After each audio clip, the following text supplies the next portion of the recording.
ako. O sige, pero balik ka agad ha, nang maalagaan mo tong kapatid mo. Magtitinda pa ako mamayang hapon. Opo, Nay. Sige.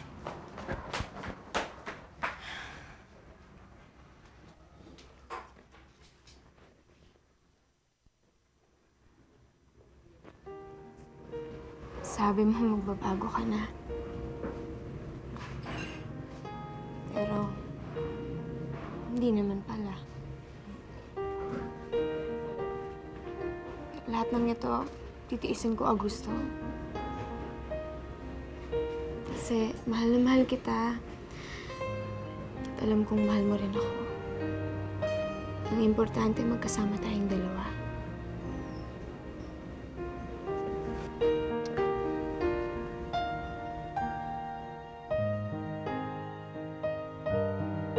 Wilma! Wilma! Oh. Bukas gusto ko yung sariwa. Birthday kasi ni Mrs. pagluluto ko siya. O sige, ako pa mismo magdadala sa inyo. Talaga? Salamat Sige. Ingat! Ingat.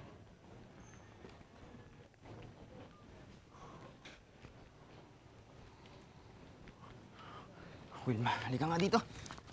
Ano ba? Bakit ba, Augusto? Sinasabi ko na nga ba, may kabit ka! Ano naman yung pinagsasabi mo? Kaya ka palaging wala sa bahay. Kasi irresponsable ka. Ano mangyayari sa anak natin? Sa mga anak natin kung hindi ako nagtitinda? Sinusumbatan mo na ako ngayon, ha? Hayop, sinabi mo sa akin, hindi mo na ako sasaktan. Sinabi mo sa akin, hindi mo na ako sasaktan. Kaya ako! Tama na! Tay, si Bunso po! Bakit, anak? Kanina pa po nagsusuka! Halika! Nagkasakit ng malubha ang sanggol na si Janet matapos itong mapainom ng panis na gatas. Hanggang sa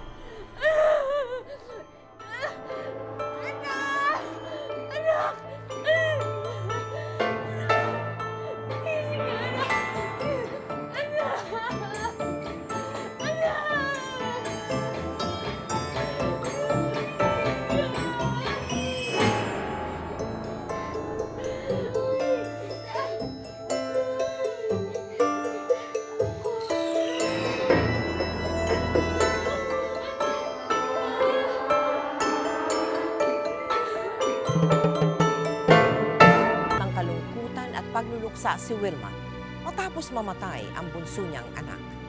Lalong umigting ang galit niya kay Augusto dahil sa pagiging irresponsable nitong asawa at ama.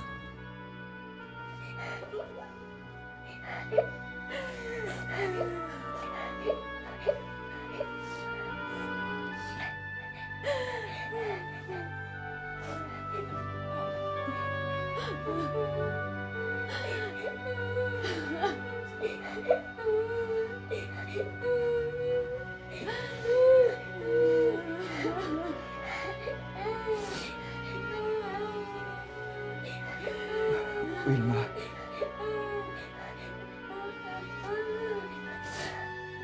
Wilma.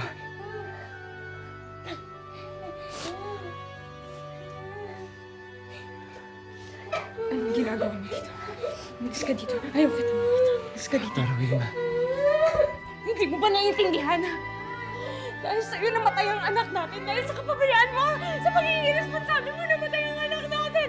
Umalis ka dito! Nagsisisi na ako, Wilma. Nagsisisi ka!